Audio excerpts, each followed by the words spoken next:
go to the front real quick. Let's go all the way to the front. Because I want to kind of give a little bit of my thoughts into a lot of these categories. All right, game of the year. I've already put in my votes for the year.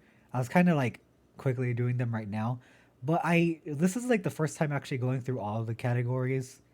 Um, this is super scuffed recording, but whatever. So I'm going through them right, and some of them are pretty straightforward. Game of the year, Baldur's Gate. If you think otherwise, go argue with the wall. Like it's not even best game direction. I put Baldur's Gate. I wanted to give direction to Zelda or Spider Man, but hmm, creative vision and innovation in game direction and design. Well, we already had Spider Man.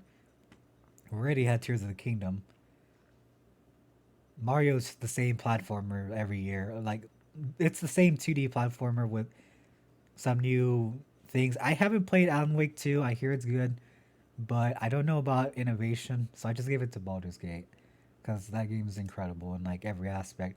Best narrative. I really didn't want this to just be a Baldur's Gate 3 sweep, so I gave it to Cyberpunk. Now, anyone who's actually played Cyberpunk and gone through the narrative knows that this game is just fucking incredible. Like, it is such a great game. It was really tight. I haven't played Alan Wake. I didn't want it to be a Baldur's Gate 3 sweep, but I feel like at the Game Awards, it's going to be the Baldur's Gate 3 awards. Um, if we're being real, but if in a perfect world, Phantom Liberty would win Best Narrative. But this isn't a perfect world. I feel like it's going to be Baldur's Gate 3. But Cyberpunk, it needs to have something because I feel it deserves at least something because the massive comeback that Cyberpunk had was huge, literally huge. It turned the game around massively. Even though I haven't finished like my new run with the new updates, I feel like it deserves something. I wanted to give it to Final Fantasy 16, but we'll get back to 16 later. All right, well, there's a specific reward I want 16 to win, and it's not best narrative. I feel like it has some flaws in the narrative during the second half, even though I enjoy 16. But I feel Phantom Liberty deserves a little something, a little love here. Best art direction, Liza P. I haven't played Hi-Fi Rush. I hear it's phenomenal, but I kind of have it. I have to give it to Bloodborne 2 here. It's really well designed. I love the art style. Granted, I love Bloodborne, so it was like obvious I would love this. Best score and music. Okay, this is where we come back to Final Fantasy 16. Best score, bar none. I've act, I actually best score and music. What I'd like to do is I'll listen to the songs for each game nominated. Every year I'll listen to the songs to see like okay, cause like I'm not going to play every game in the year. Um, especially with like such a cracked lineup. Like this year in gaming has been insane. But I usually try to listen to a lot of like a good number of the songs from each category and still 16 is above the rest. Baldur's Gate has some great music. Tears of the Kingdom has some great music. Hi-Fi Rush, pretty good.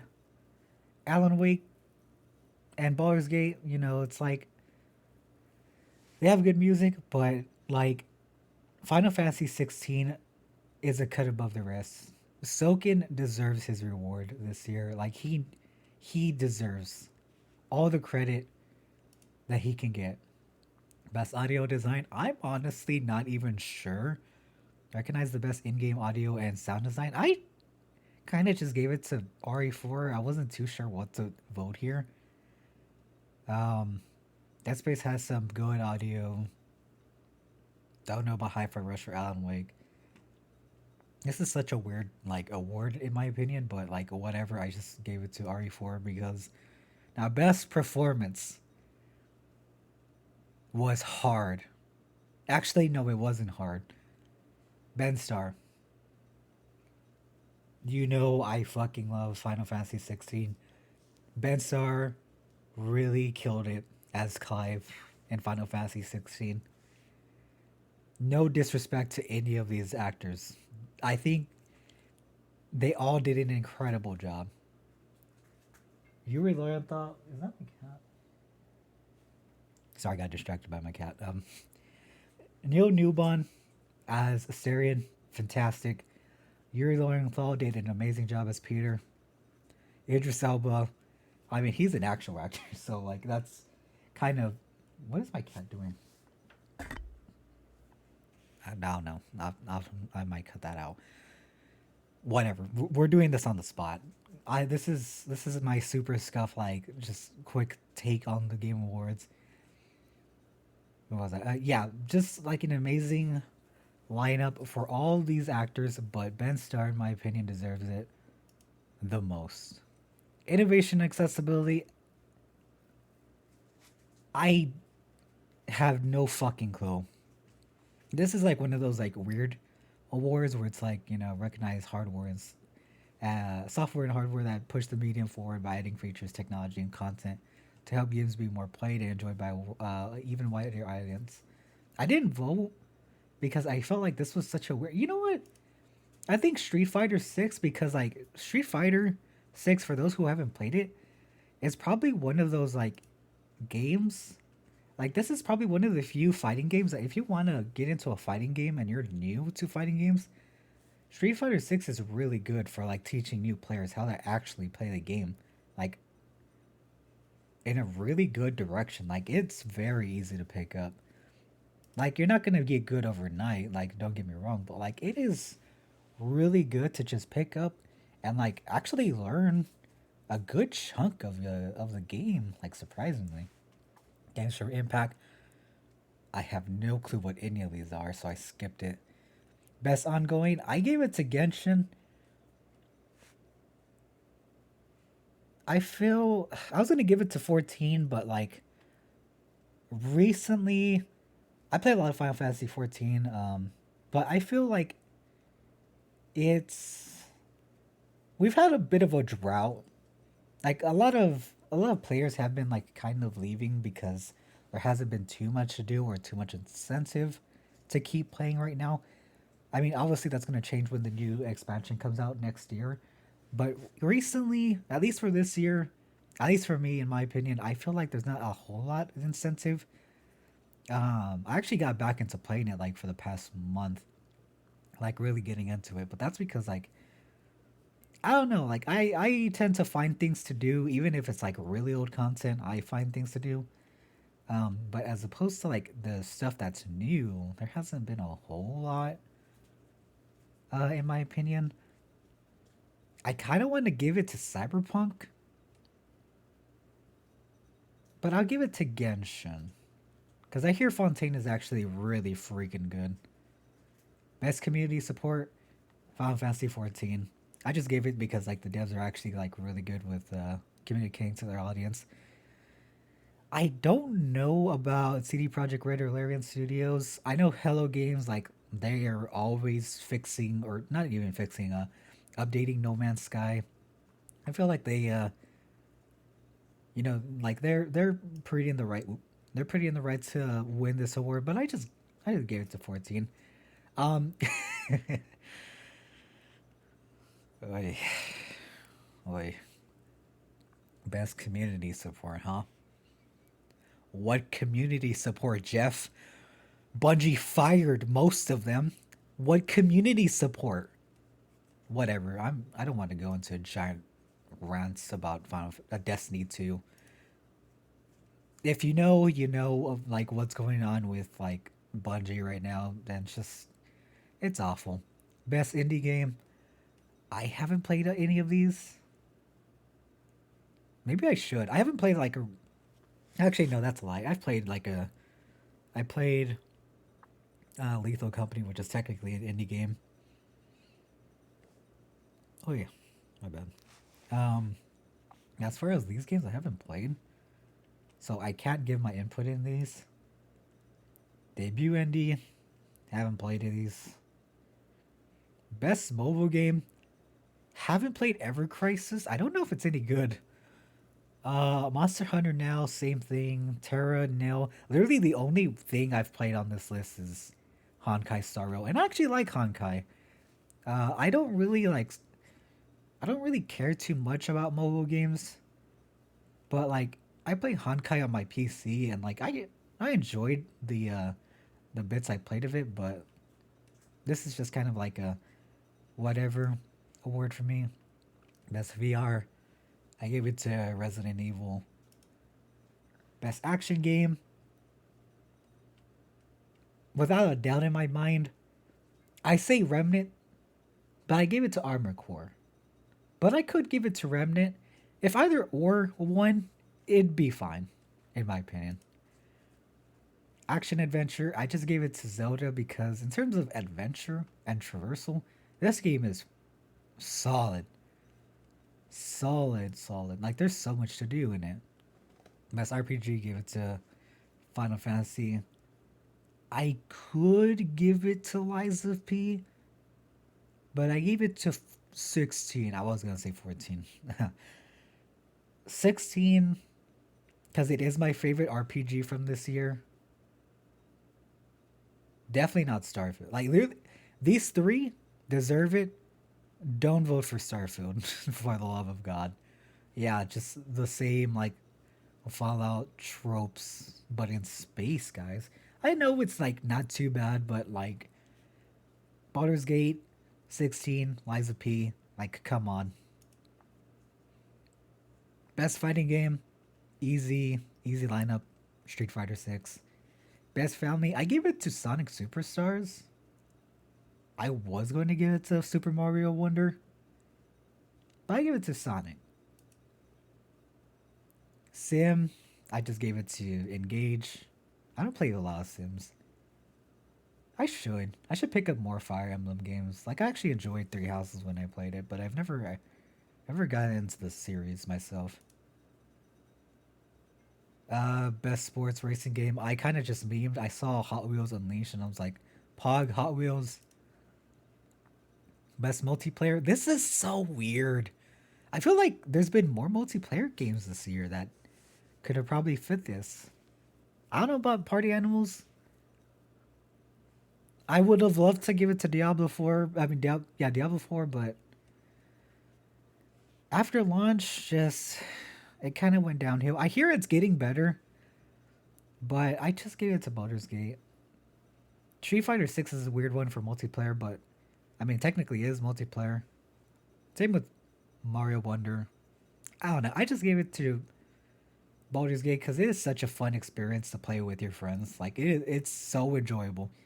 Best adaptation. Now this is a interesting one. As much as I wanted to give it to Castlevania, I haven't seen Gran Turismo. I don't know if it's any good. I hear the source material was actually pretty crazy, but I haven't seen it myself. I hear Twisted Metal was actually pretty good. I haven't seen the Mario movie, but I hear it's actually pretty good. But we're lying to ourselves again if we say that Last of Us didn't just knock it out of the park with its adaptation. And then it brings us back to this. The most anticipated game for next year. Ignoring the obvious, I think Infinite Wealth is going to be a great game. I don't know a whole lot about Star Wars Outlaws, but I am interested. It is an Ubisoft game, which kind of is off putting for me because I don't like Ubisoft. But I'll keep a close eye on it when it comes out to see if it's any good. Tekken 8 is going to be great. I've seen so much of Tekken 8. I'm kind of tempted to pick it up, but my god, do I suck at Tekken. I played Tekken 7 when it first came out and was released on console, I should say. and I sucked at it, but I enjoyed what I played. I played a lot of what's her name? Azale, I think. And I played a lot of Dragunov. I actually liked it quite a bit. I didn't think I would like Tekken as much as I expected, but I enjoyed it. I don't know. But these two. No matter what I chose between these two, it would have hurt. It would have hurt either way. The visceral reaction I had to both of these being revealed, I think I actually still have the recording of me reacting to Hades and Final Fantasy VII Rebirth. I think I'll have to find the reaction to both of these, but I lost my shit with both of them.